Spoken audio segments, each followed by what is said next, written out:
So first of all, like, holy IT band shot. I mean, where'd this guy get this thing? You know what I mean?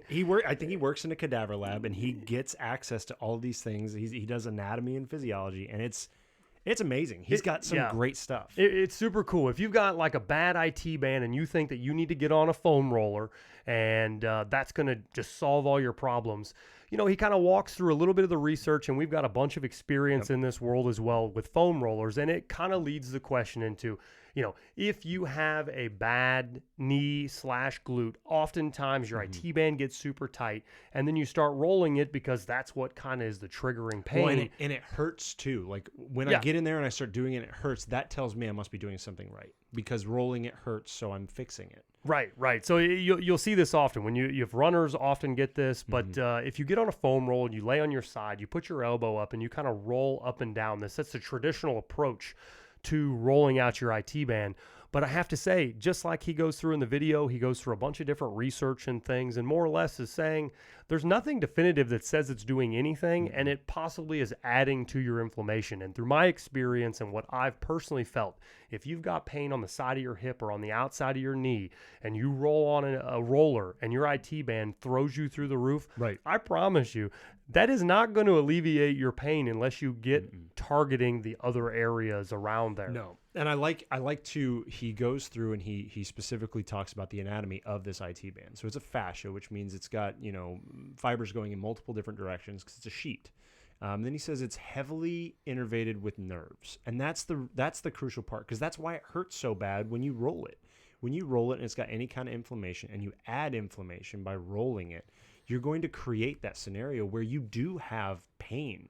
But that's not fixing pain. It's just awareness pain. Like, hey, I hurt. Don't do that to me. It's kind of odd, because as soon as your knee gets a little wonky, your knee, normally the IT band, the trigger is the outside of your knee. It starts to feel a little bit of pain. And then sometimes you've got some outside of your hip. But when you roll on a roller, like you said before, right, oh, wow, this really hurts. This must be where the pain is. That's why it hurts, because it's the pain. For me personally, when I have had IT band issues, there is without a doubt not a time that I haven't had a boulder in my quad. It often happens in my right leg, about 8 inches from my knee on the outside head. I literally just get this monster boulder. And if I roll that, my T-band eventually starts to loosen up. And when you're saying boulder, what do you mean? Just a huge knot. I mean, most people have done kind of deep tissue massage, or they've rubbed around their body on a painful area, and you find this just massive ball of tissue. Oh, that's like when you're sliding over that muscle, which normally will just kind of move out of the way. This thing goes. Exactly. So if you are actually working on that area, what's funny is when your IT band hurts, it's kind of a different thing. It doesn't mean that the pain's in the IT band. It's probably related to the quad and the glutes. So I tell you, take out a sheet of paper. If you feel like your IT band is killing you, you need to look at the outside part of your quad. Just beside the IT band, roll up and down. I'm not saying foam rollers don't work. For big tissue areas, they definitely work. Lower back, middle back, your quads, hamstrings. It's tough to get enough weight on them for your hamstrings. Calves is another one that's a pretty good use. But when you start rolling that quad, I promise you're going to find a boulder.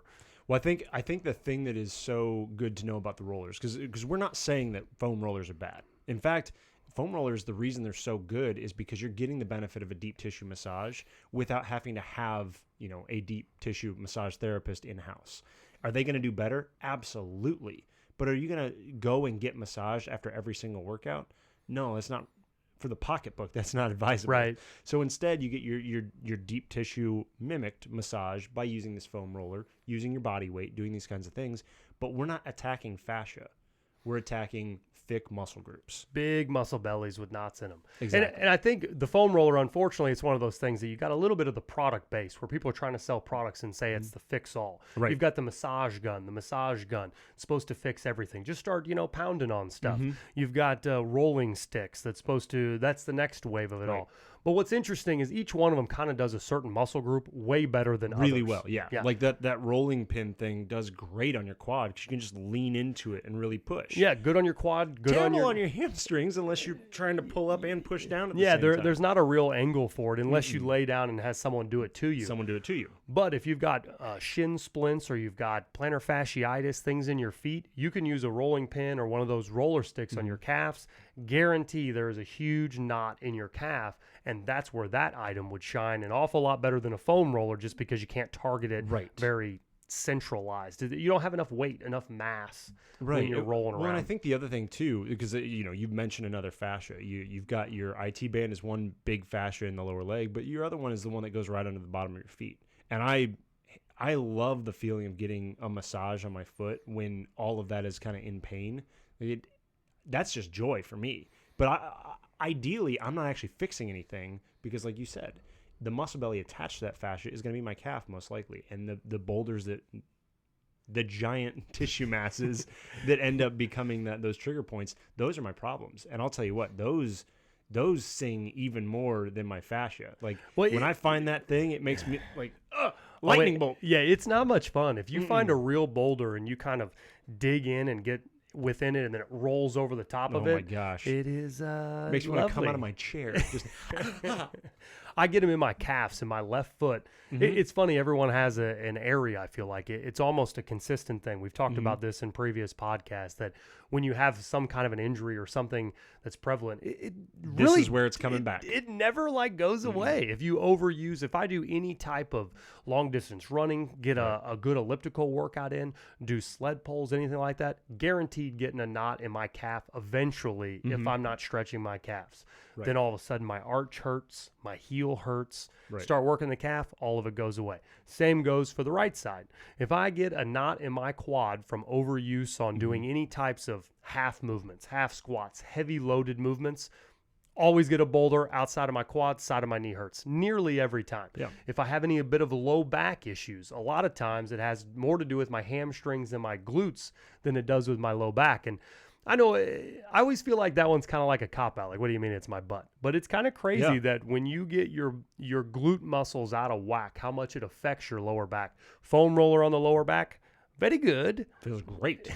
So let's do this then. We've said foam rolling your IT band, not good. Foam rolling your fascia on the bottom of your foot, not good. Instead, we've said, well, let's hit quad, let's hit we're going to hit the glute, and then on the foot we're going to hit the calves. What does it look like then to actually foam roll my quad? And we'll do the classic one that every gym has, the tube, the cylindrical tube. Oh, yeah. How am I going to get in there and foam roll this quad so that I can alleviate that pain that I'm trying to get rid of?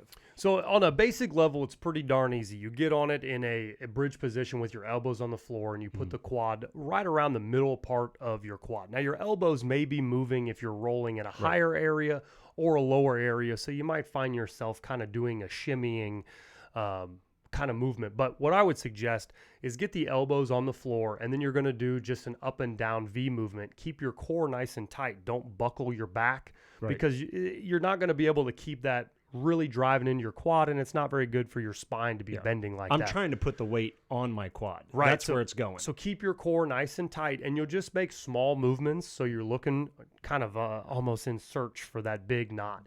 And then what you'll do is you'll kind of move forward a little bit, work a little closer to your knee, and then you'll move your elbows back and work a little bit higher. But there's no real time duration that you need to do.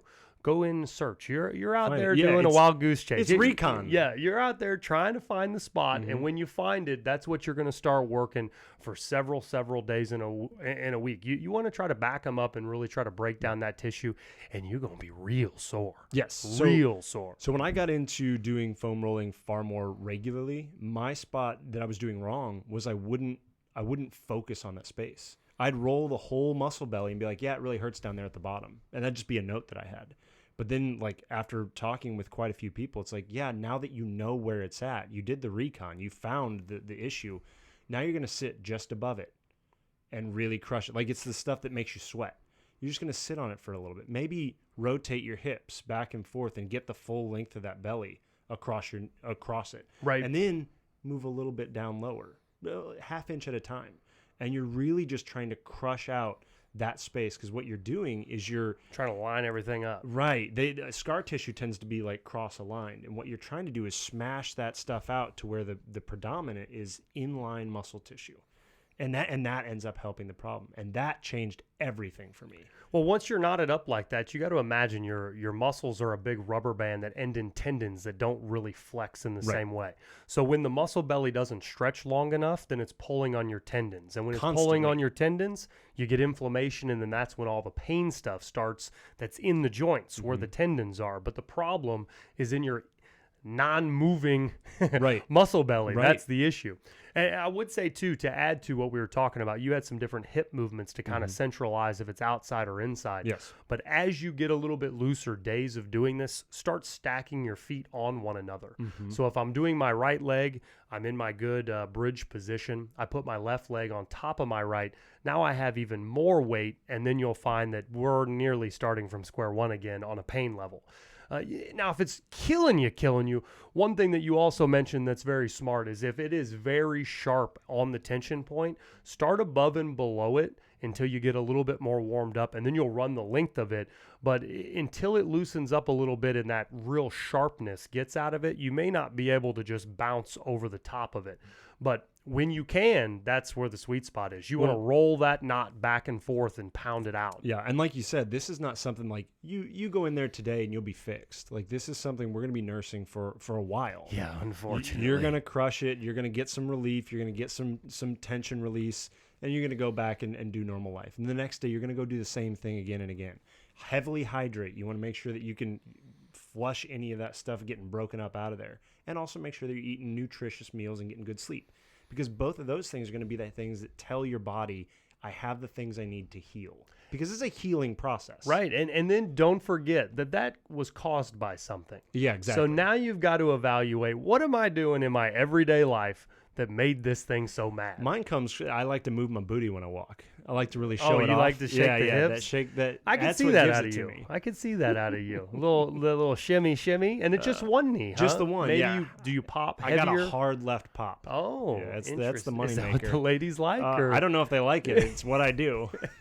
They all seem to take pictures of you. Hey, look at that guy with the gimp walk. No, but yeah, it's one of them things, though. You have to evaluate what's kind of causing it. Yep. Is there a muscle imbalance? Are you getting in and out of the fire truck every day a funky way? Believe it or not, I actually kind of got a little bit of a knee issue with the way I was getting in and out of my car. Yes. I never thought about it, but I'm tall. I'm a big guy. So when I get in and out of cars, I would really crank my right knee to get the hip angle to get under the steering wheel.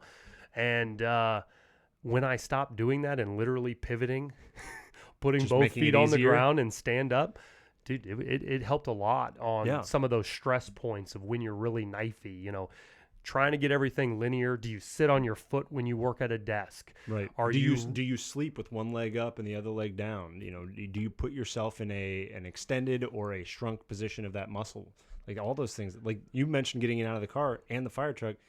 I didn't realize I got in the fire truck the exact same way every single time. And now, if you could watch my brain, like, right foot this time, left foot this time. Like, I'm trying to vary it up because that is absolutely where mine came from. Yeah, it's kind of interesting, and it happens a lot with shoulders too. If you're working your shoulder, a shoulder is a little bit harder to target with any kind of a foam rolling device. But oftentimes, if you got a crappy shoulder, something bothering you, a lot of times you'll have knots in your rhomboids and your traps are kind of causing an awful lot of imbalances that then jacks with your shoulder. Right. Whether you get impingement, whether you just kind of have something that feels a little weak, a lot of times it's from extreme tightness in your traps and your rhomboids, and that's from living your head out forward on your computer.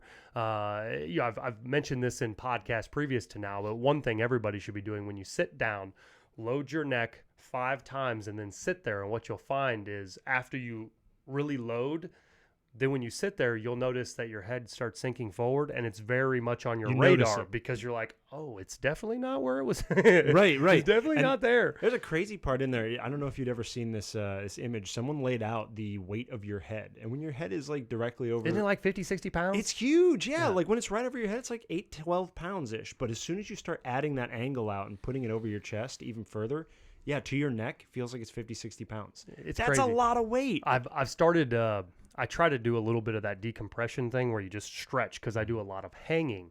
And after, we do bath time and things like that, I'll be sitting on the edge of the bed And what I've been doing is you take your back all the way to about your shoulder blades, and I hang my hands above my head to where my fingers don't really touch the ground, but they're pretty darn close. So you're laying your whole body on the bed. On the bed. The head and everything comes off the back. Yeah. I got you. So you kind of get to a supported spot, not too far to where you're falling off the bed, but not too high where it's just your head laying on the mattress.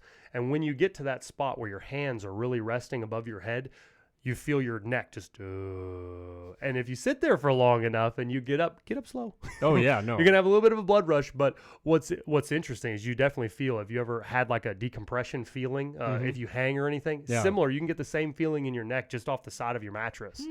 It's worth a shot. Sounds like I got something to do tonight. Yeah. Load the neck. Kind of pull your chin back a little bit when you get there, and it almost sets everything just right.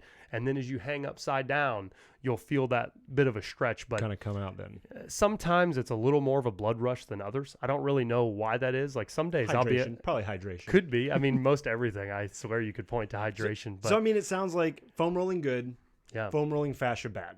And I think that's what his or no proven science based in his video, what he was reviewing. It didn't seem, he didn't have any science to back it up. And in our own versions of training and doing all these things over the years and using things on ourselves, it doesn't actually solve the problem. No, and I think he even mentions like anecdotal evidence is most of the time what makes people do these things. And I think if I truly think back to most anecdotal evidence I've received or given, we're close to right. Like, yeah, you were rolling your IT band, but then you accidentally really rolled your quad, which was the problem. Right. And that's the thing that made it better. But because you didn't do it scientifically and you don't know which part was being rolled, we have no idea what it was. Well, if you've ever rolled your IT band before, it's like on a level 9 pain scale. It is up there. It's not a lot of fun at all. Ugh. And you kind of wonder what it is. It's just a fascia like mashing into your bone that it's just gotta be. But on the upside, that means we can give it up. Yeah, no more level 9 pain. Bam! Hey, get yourself a foam roller. Work on them quads. Work on your glutes. Do the muscle groups we suggested. And those rolling sticks, I haven't been using them for decades. I probably used foam rollers for nearly 10 years now. But the rolling sticks, the last 2 or 3 years, I almost like those better than the foam rollers. So if you've never used one of those, use those on some of these areas like we've been talking about. Get a friend, get a relative, and just wreck it. Yeah, for it sure. Feels great.